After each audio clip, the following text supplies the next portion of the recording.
Would you be the jerk for telling your stepmom that she's pathetic? We'll get into that in a bit, but first, am I the jerk for fat shaming my roommate because she wouldn't stop talking about how fat America is? I, 25-year-old female, am an American who's been living in London for about 6 months now. My roommate B has been nice for the most part, and I've even come to enjoy her company. My only issue is that she is always taking jabs at America. To clarify, I don't think America is above criticism, and I have no problem shooting crap from time to time. When I first met her, I would laugh along and didn't feel any type of way about it. However, it's become too frequent, and as time has gone on, I've started to notice an obnoxious air of superiority every time she does this, which really makes me feel like it's not all in good fun anymore. She'll even refuse to believe me if I correct her when she says something untrue. I.e., when she said, "Americans are all so stupid because all of your tests are multiple choice."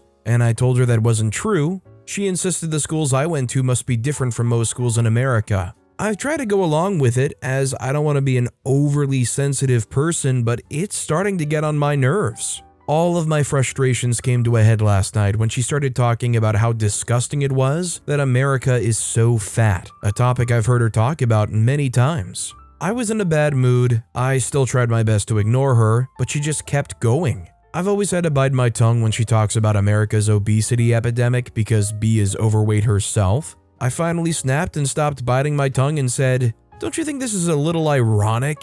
She gave me a confused look and asked why she would think that, to which I replied, "Well, I'm an American, and I'm a lot thinner than you. This conversation would make more sense if you were the thin one." She absolutely exploded and told me I had no right to make comments about her body. After that, she locked herself up in her room, and now she refuses to talk to me. I made some beef stew for dinner tonight as a peace offering, but she still won't acknowledge my presence. I do feel bad about hurting her feelings, but I also feel like she shouldn't dish it if she can't take it. I mean, isn't it a thing that just about every world that has reasonable access to food nowadays is facing some kind of obesity epidemic? I'm willing to bet the rates in Britain aren't that great either. America might be high up on the list, but yeah, you can't really use it to make yourself feel better or more proud of your country when you yourself are in the same situation that you're saying makes people lesser than you or your country. It's just pounding stereotypes for no reason but to, make her feel marginally better?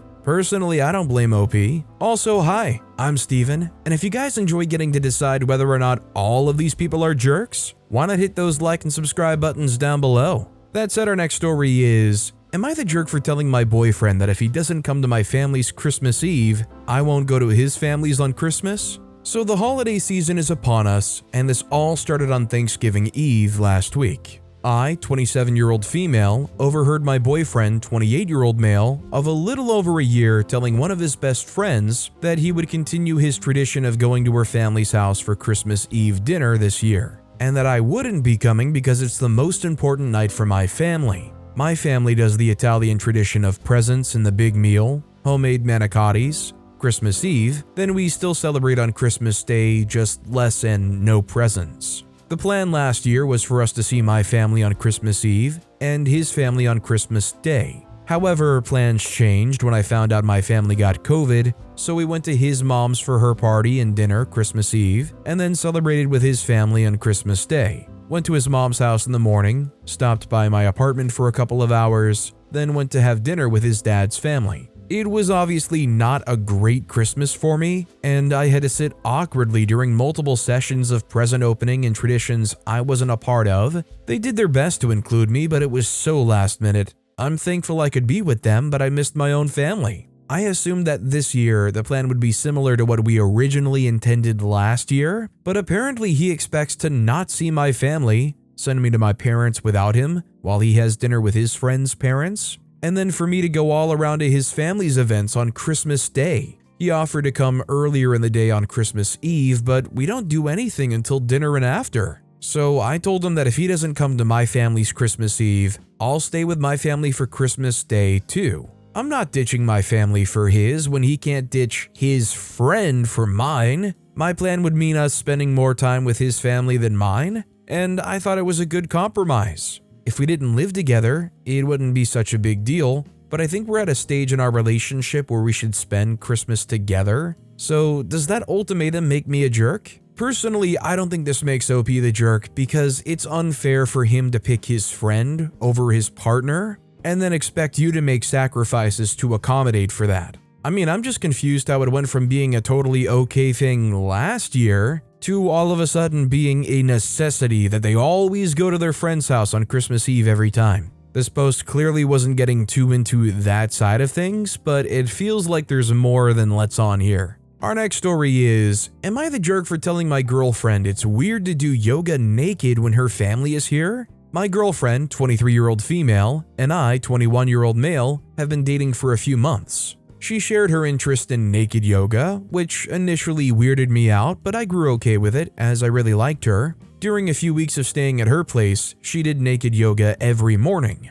I accepted it as her hobby. However, when her family visited frequently because of her family's health issues, she continued doing it in the living room or whenever she felt like it. Feeling uncomfortable, I spoke to her privately about it. I mentioned feeling uneasy when she did it around her family and how it felt a bit weird. She reacted upset, saying it was fine for them to see and calling me a jerk for judging her and her family like that. Now, she's been ignoring me for a few days and hasn't been doing yoga every morning. Am I the jerk? I feel bad about it and maybe I was a bit close-minded about the whole situation. Hopefully I'll be able to apologize later. So I think you're completely fine to have your opinion and to feel like it's weird, but I do know and have heard countless times that depending on the family, there's different comfort levels with your body. Is OP coming at this from some weird insecurity that shouldn't be there because it's their family and it's not going to be any concern about them acting upon anything? Or is OP coming at this from a, well, if it was me and my family kind of thing that really shouldn't even apply here? I mean, personally,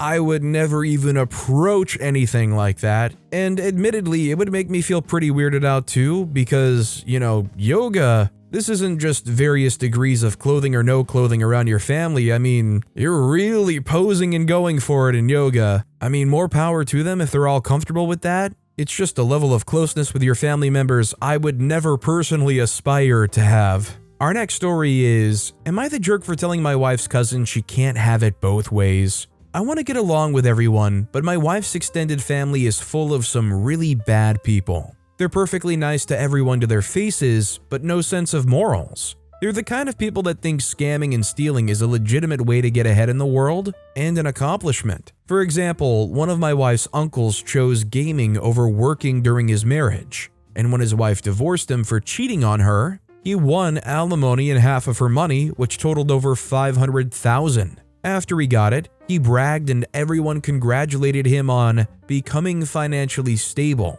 Those kinds of people. Of course, my wife loves her family, so we see them frequently. I'm trying to raise my kids to have some actual morals, so I try to counteract the lessons they're learning from that side whenever I see it. The big news at Thanksgiving was that one of my wife's cousins, Tia, and her husband just became homeowners for the first time this year. She and her husband are young, so there were questions, and the story was recounted. Well, her husband's grandma died. She'd left the house to her kids to split, but her lawyer father-in-law figured out a loophole to take the entire house for just his son, and had him jump on it before the rest of the family even had a chance to know about it. He wanted to help out his son, so he paid the entire cost to make it happen as a wedding gift, and to be able to screw over his ex-wife and her siblings, no doubt. Per usual, everyone was congratulating them. I tried to have a side conversation with my kids to make sure they knew that they really stole the house and that wasn't right. It was overheard and started a whole thing about how it wasn't Tia's fault and what did I expect her to do? I'm willing to give that it's a little bit of an exception because while it was actively being done, she didn't even know anything about it because she was in the psych ward. But she does now, and she's certainly reaping the benefits. If something you not want to be complicit in happens, you have to do something to go against it. You don't get to go, it wasn't my fault and therefore I don't have any responsibility here, while you waltzed around your free house every day, still cuddling up to the person that stole it. Everyone accused me of bullying Tia when I know she's vulnerable and being too hard on her for just trying to be a good wife and survive when I know she's had a hard time and this is such a good break for her, so why can't I be happy for her? I wanted to keep the peace, so I said that we see things differently, and I told my wife I was leaving and would pick her up when she was ready. After I left, Tia apparently had a panic attack and had to be calmed down. And now I'm enemy number one and they all want an apology. I don't want to give one because I'm not in the wrong. Is this really something I'm supposed to be okay with? I don't blame OP for what they did, but I do think they probably should have waited a little bit to tell their kids or try to teach their kids those morals. OP doing it literally in some side conversation during Thanksgiving when everybody's there. Not a very genius time to deliver that message out in the open. Have that talk on the car ride home. Our next story is, am I the jerk for saying, do these mashed potatoes go on the pie crust? My wife made a strawberry tart with leftover pie crust that we made together. She made a homemade custard to go with it. My wife and our kids were excited and enjoying the tart when I was finishing up with some work. I sat down to join them and said, do these mashed potatoes go on the pie crust? A stupid joke, I know, but the extra custard had the same look and consistency as mashed potatoes, and my kids seemed to like my silly sense of humor. After that, I mentioned that we needed to pay a certain bill that's due in 4 days and asked if there was rice in the custard.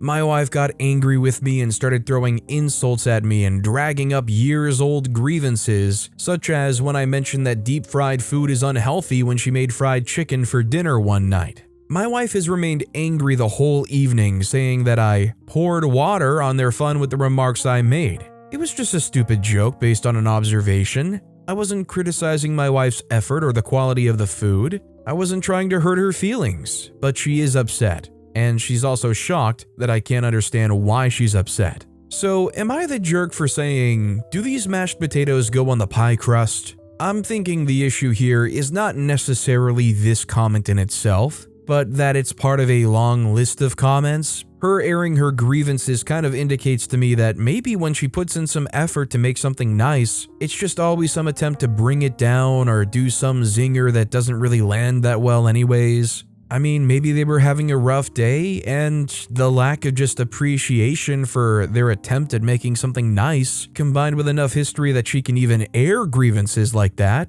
put her over the top. This next story is, am I the jerk for crying when my family were laughing at me? My parents were having a party at our house and there were a bunch of people there. It was really loud and I, 15-year-old male, don't like loud noises. Everything was just a lot and I wanted to go to my room, but my parents didn't let me. I was sat in the dining room in the corner. There's like a chair in the corner and then a big cabinet next to it, so if I sit in the corner, people from the side can't see me, because that was the only room downstairs with the least amount of people. My sister, 18-year-old female, came over to see me and started talking to me. She told me to get up and join the party and stop being antisocial. A few family members came over because they hadn't seen me much, and they asked if I was hiding from them.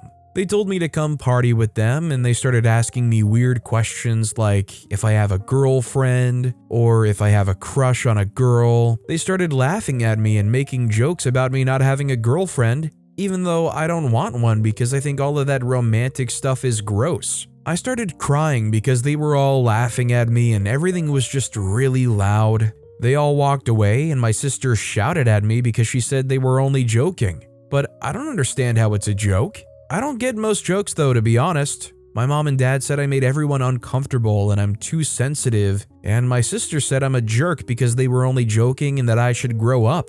Thanks for all the replies. I don't think OP's the jerk here. I mean, it's pretty clear they didn't want to be a part of this anyways, and they were kind of dragged out there to be this spectacle for everybody's entertainment. I mean, that's at least how it feels. I think it's also obvious that a lot of people are probably going to identify that it seems like there might be something more going on at hand here. It's almost like it's full of buzzwords where they didn't really get the social cues, they didn't understand the jokes, everything seemed too loud. It just disappoints me because your family in general should be trying to support you and make you feel comfortable, not really make you the center of even lighthearted jabs that make somebody who's not outgoing really uncomfortable. Our next story is, am I the jerk for saying that I would leave my cousin's birthday party if I have to give up my seat to an older guest? For context, I, 21-year-old male, was just invited tonight to a cousin's, 56-year-old female, birthday party to take place in a restaurant at my city. She's actually my mom's cousin, and that's why she's that much older.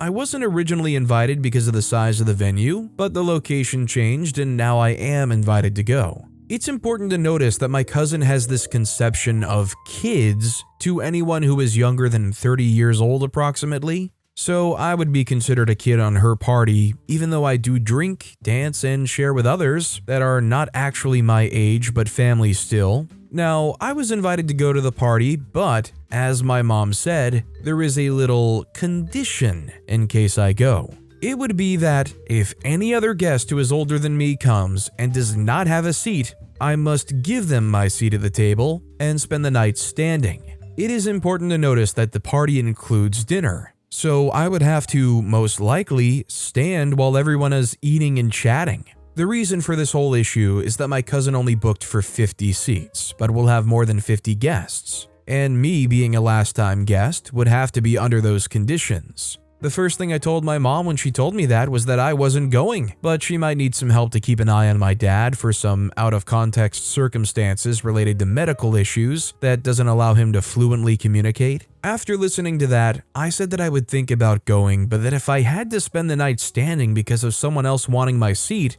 I would be leaving in the spot, calling a taxi, and going back home without saying a word to anyone. My mom said that it would be rude to do it and disrespectful, and in case I'm thinking on doing that, I shouldn't go. My question is, would I be the jerk if I did that, or should I simply not go? Personally, I think if there's 50 seats at a party and you're clearly in the extra beyond 50 that most likely will not be getting a seat, and that is a deal breaker for you, probably should just not go and make it easier on everybody else to know and expect that. You're supposed to be a guest that's accounted for, and when you're going there expecting a dinner party, you're not wanting standing only at the back of the room concert tickets instead. Our next story is, am I the jerk for refusing to kick my friend out so my sister-in-law can rent my house? So me, 34-year-old male, and my wife, 34-year-old female, moved to a different city last year and left the house I inherited from my parents, since we moved to a smaller apartment. The change was work-related. We had to leave a lot of stuff. When we left, we decided to rent the house to my wife's younger sister, sister-in-law 1, so she could see what it's like to live on her own. So the rent she paid wasn't much, just symbolic. In exchange, we would stay in the house when we visited and she would look over the stuff we left behind. 7 months later, she decided to return to her parents' home. No big deal. At the time, a friend of mine was going through a very rough patch. So I offered my house with the same conditions I gave sister-in-law 1, and he accepted immediately. Fast forward 9 months, and my wife's older sister, sister-in-law 2, decides she's leaving her husband and going back to her parents with her son and dog, and my wife wants to offer her our house my friend is renting. When I said I wanted to help, I even offered to chip in to rent her own place, but I can't just simply kick out someone who hasn't done anything wrong. My wife got mad and said that her family is above any friend. So, am I the jerk for refusing to kick out a perfectly good tenant to give my house to a sister-in-law who, as far as I know, won't even pay? OP's definitely not the jerk there. It is so unfair to pull that stunt on a person who did nothing wrong and is being a good tenant. Plus, even without like some formal contract agreement, I'm not sure you're going to end up really having the legal right to do that. I mean, not that necessarily it would go that far, but I suppose that depends on where you live. This next story is, would I be the jerk if I let my ex-husband forget our daughter's upcoming ballet recital? Background, my ex-husband and I co-parent our 2 kids, 11 and 9. I put co-parent in quotations because I handle the kids 99% of the time. They live with me and I pay for all the expenses. Each kid visits their dad for 2.5 hours a week. This was his choice as he is busy running his restaurant. This has been the past 6 years, so the kids have come to accept all of this as mostly normal. Our daughter, age 9, is dancing in the Nutcracker. Opening night was Thursday and I was in the front row. She also performs tonight and over the weekend and has been very excited about this for some time. She's talked with her dad about this over the weeks and she's expecting him to be at one of her shows. On Monday of this week, I texted her dad to remind him of the performance, provided him the details of time and place, and asked if he would make it. He responded that he would get back to me. Since then, there has been no response. So, internet strangers, it is now Friday night and performances are tomorrow and the following day. Would I be the jerk if I do not follow up with him, let him forget, and my daughter is let down or disappointed? Edit. When I posted this, I think I was looking for confirmation that I would not be the jerk if I just let it ride without an additional follow-up so that when my daughter was sad and disappointed, I wouldn't have to feel it was my fault. But a number of posts here made a good point that my daughter is worth the minimal, physical effort of sending an additional text. So I sent it, and following the good advice here, I let him know that in the future I will let him know the dates and times of important events, but I won't be following up multiple times to confirm his attendance plans. The resolution? He responded immediately, "Hey, I was just going to text you," and told me he won't be making it. I think it's better to know than wait, hope, or anticipate his non-appearance. I let him know that he can phone our daughter in the morning to give her the news himself. Even though I think he is definitely the jerk, I am glad I took the advice here and sent the follow-up. Yeah, even if OP didn't send the follow-up, I don't think they would be the jerk.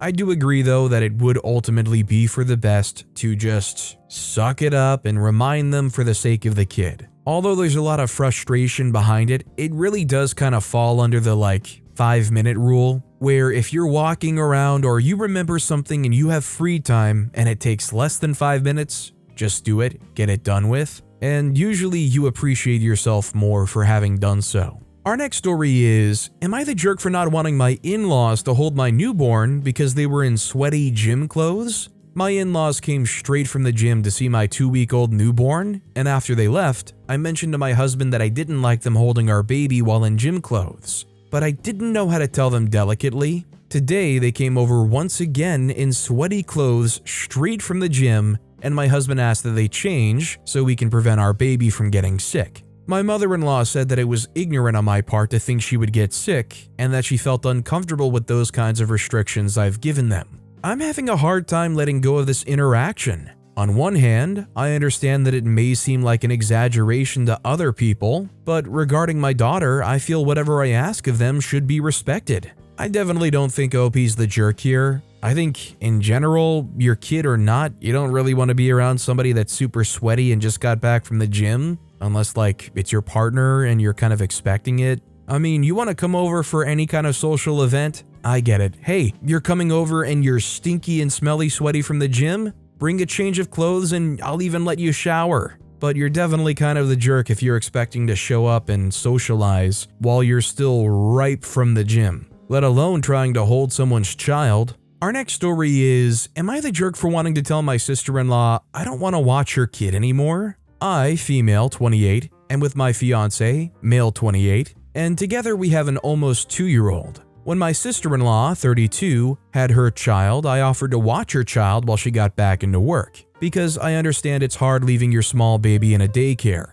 This was never intended to be long-term, but a nice gesture from myself as I don't charge her. However, I am now pregnant again with my second child. I'm 3 months pregnant and struggling with emotions and morning sickness. I can barely be present for my 2-year-old, nonetheless watch my child and along with her almost 1-year-old. Her child cries a lot due to teething, and I'm not sure how to soothe her as she doesn't nap well and is a generally fussy baby compared to my child. I'm at my wit's end and have cried to my fiance multiple times about how emotionally draining it is to watch both. I mentioned to my sister-in-law that they need to find childcare, as well as my fiance, and he said that my sister-in-law asked to bear with them while they find a place, but mentioned she thinks she may have found a place. That was a month ago. So now I'm growing impatient and annoyed as I feel as though I'm struggling mentally and nobody seems to care, even though I've made it apparent and how much of a burden it is for me. If that was my child, I would have found a place within a week or two.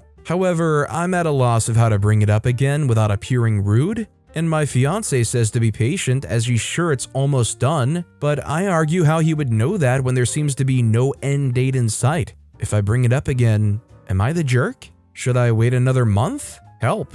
At some point, I think OP needs to set a deadline themselves. It just becomes unreasonable when it seems like there's no urgency. I don't blame OP if they just wanted to go straight cold turkey and say, I'm sorry, I gave you enough time to figure something out for your kid. I just can't do it anymore. This next story is, am I the jerk for painting a curse word on the wall of my friend's new house? My friend and his wife just bought their first home. It's a fixer-upper and I've been helping them out with the fixing. My father was a handyman and contractor, so I have a lot of skills and experience with doing maintenance, repairs, and upgrades on a house. I also have pretty much all the tools I need to do most of the work. This last weekend, I was helping paint the dining room. I had everything set up the way I wanted and I was ready to go. For some freaking reason, his wife decides to let their dogs into the room I'm painting. One of them steps in the roller tray and then jumps up on me. His wife laughed it off like it wasn't a big deal that I had paw prints on me. I also had to throw out that primer because it now had mud in it.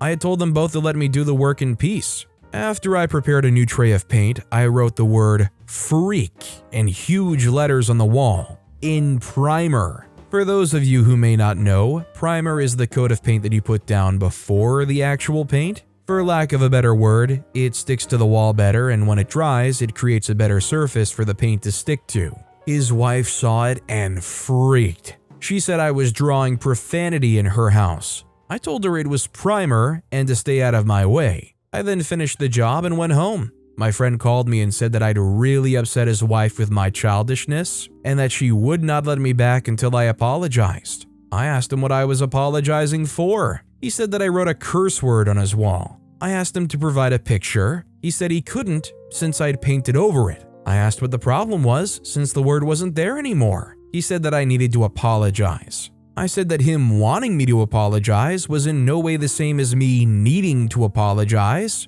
He said that I could not come back until I did. No problem for me. I was helping him for free on my weeks off from work.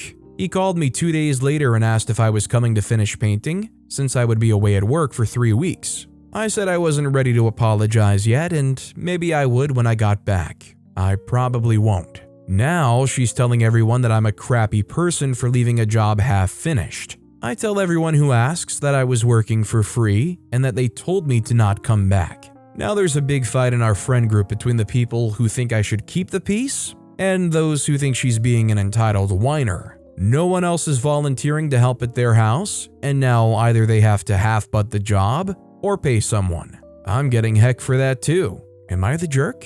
Was what OP did necessary? No. Did it hurt anybody, and is it still there or even remotely identifiable? No. It was essentially OP's harmless way of getting their frustrations out, and you know what they did instead of apologizing? They did free painting on their walls for them. The friends need to get over it, and I don't think OP's the jerk. Shoot, just in the spirit of having fun, I think sometimes you draw things that are even more inappropriate than freak on the wall, and then, you paint over it, you cover it up. This next story is, am I the jerk for telling my stepmom she's pathetic and doesn't get to boss my mom around? My parents divorced when I, 15-year-old male, was 5 and my sister was 3. For a while, during and post-divorce, my dad was trying really hard to win my mom back. I remember he would use my sister's and my upset about the divorce. For me, it was hard to go from our big family being together to 2 separate homes and families. For my sister, the upheaval was hard for her. She really couldn't get used to bouncing from home to home.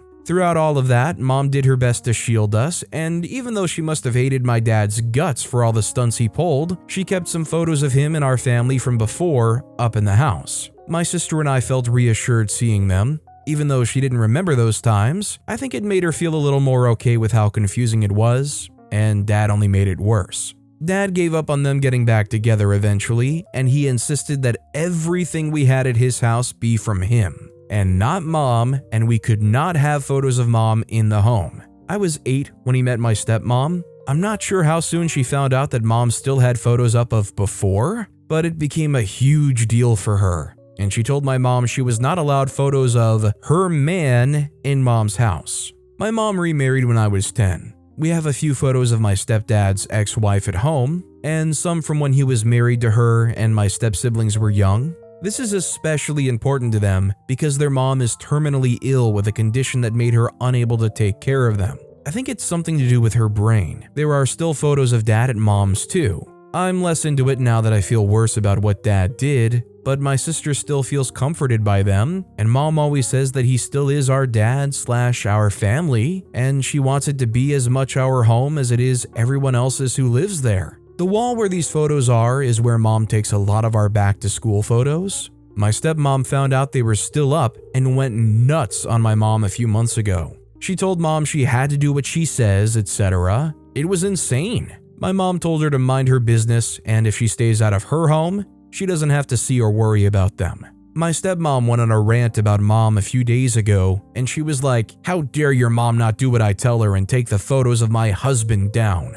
I told my stepmom she's pathetic for being so bothered that mom was a good enough mom to accept photos of our dad for our sake, and that she doesn't get to boss my mom around. I also told her to leave my mom alone because none of this had anything to do with her. She told me I did not get to speak to her that way. I told her if she thinks she's earning my respect with her crap, then she's even more pathetic than I thought. It's been a rough few days. My dad and stepmom both say I was beyond disrespectful. Am I the jerk? I don't think OP's the jerk, and frankly, I think it's sad to see that this is going to be a hill that they die on. If they want this to be the thing that fractures their relationship with OP forever because they're too petty to get over the fact that they like an old family photo on the wall, well then I think that's just darn sad and emblematic of who they are. But with that being said, that's all the time we have for today. Now, if you want to hear another absolutely crazy Am I the Jerk Here story, check out that video on the left. Or if you missed my latest video, check out that video on the right. That said, I'll see you all next time with some more stories.